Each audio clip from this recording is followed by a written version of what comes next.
আল্লাহ যখন পৃথিবী বানালেন, পৃথিবী কাঁপাকাঁপি শুরু করলো, খালি কাঁপে খালি কাঁপে। পৃথিবীর কাঁপাকাঁপি বন্ধ করার জন্য আল্লাহ পৃথিবীর মধ্যে 7টা টেকটনিক প্লেট বসিয়ে দিলেন। 7টা পাহাড়, 7 tectonic plates creates the mountain range on earth. এই 7টা প্লেট পৃথিবীতে এই পাহাড়গুলো উঁচু নিচু টিলা টপ্পর তৈরি করেছে। পৃথিবীব্যাপী যত পাহাড় আছে এই টেকটনিক প্লেটের কারণে। পৃথিবী কাঁপতে শুরু করলো সৃষ্টির পর।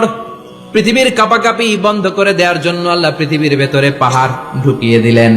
পাহাড় পেরেকের মতো গেড়ে দেওয়ার পরে পৃথিবীর কাঁপাকাঁপি বন্ধ হয়ে যায়। ফেরেশতারা অবাক হয়ে বলে, মাবুদ, পৃথিবীর কাঁপাকাঁপি বন্ধ হলো কেমনে? আল্লাহ বললেন, ও ফেরেশতারা, পৃথিবীর মধ্যে আমি পাহাড়কে গেড়ে দিয়েছি। পাহাড় গেড়ে দেওয়ার কারণে পৃথিবীর কাঁপাকাঁপি বন্ধ হয়ে গেছে। ফেরেশতারা বললেন, তাই নাকি? পাহাড়ের এত বড় শক্তি। ইয়া রাব, হাল মিন খালকিকা আশাদ্দা মিনাল জিবাল। আপনার এই সৃষ্টিকুলের মধ্য থেকে পাহাড়ের চাইতে বেশি শক্তিশালী কিছু আছে নাকি? আল্লাহ বললেন, হ্যাঁ আছে। পাহাড়ের চাইতে শক্তিশালী হচ্ছে আল হাদিদ, মানে লোহা। আমি আকাশ থেকে জমিনের মধ্যে হাদিদ মানে লোহা পাঠিয়েছি। লোহার মধ্যে আছে প্রচন্ড শক্তি। ওয়া মানাফিউ লিন-নাস, লোহার মধ্যে আছে মানুষের জন্য উপকার। পৃথিবীতে এমন কোন জিনিস নাই যে এই জায়গায় লোহা নাই, ঠিক কি না? আল্লাহ বললেন, লোহা সবচেয়ে শক্তিশালী। এটা পাহাড়ের চেয়েও শক্তিশালী, কারণ লোহা পাহাড়ের মধ্যেও ঢুকায় দেওয়া যায়, ঠিক কি না?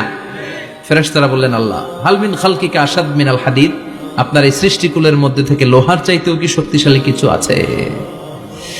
আল্লাহ বললেন, নাআম আছে। লোহার চাইতে শক্তিশালী হলো আন্নার, মানে আগুন। আগুনের স্পর্শ পেলে লোহা গলে যায়, ঠিক কিনা? আগুন জ্বালিয়ে দিলে লোহা অস্তিত্ব হারিয়ে ফেলে, লোহা গলে যায়। ফেরেশতারা বলল, আল্লাহ, হাল মিন খালকিকা আশাদ্দা মিনান নার, আপনার সৃষ্টির মধ্য থেকে আগুনের চাইতেও শক্তিশালী কিছু আছে নাকি? আল্লাহ বললেন, আগুনের চেয়েও শক্তিশালী হলো পানি। আগুনের মধ্যে যদি পানি ঢেলে দেয়া হয় আগুন নিভে যায়, ঠিক কিনা?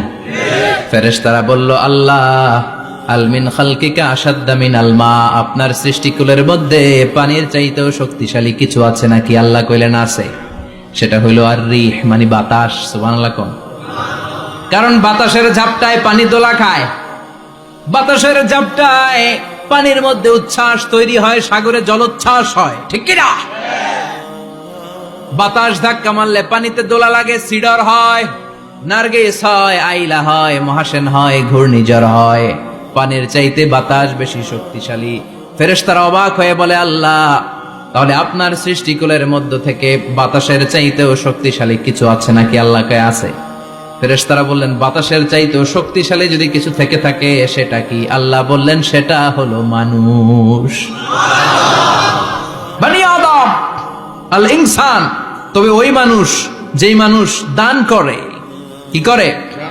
ডান হাত যা দান করে বাম হাত সেটা টের পায় না। সুবহানাল্লাহ।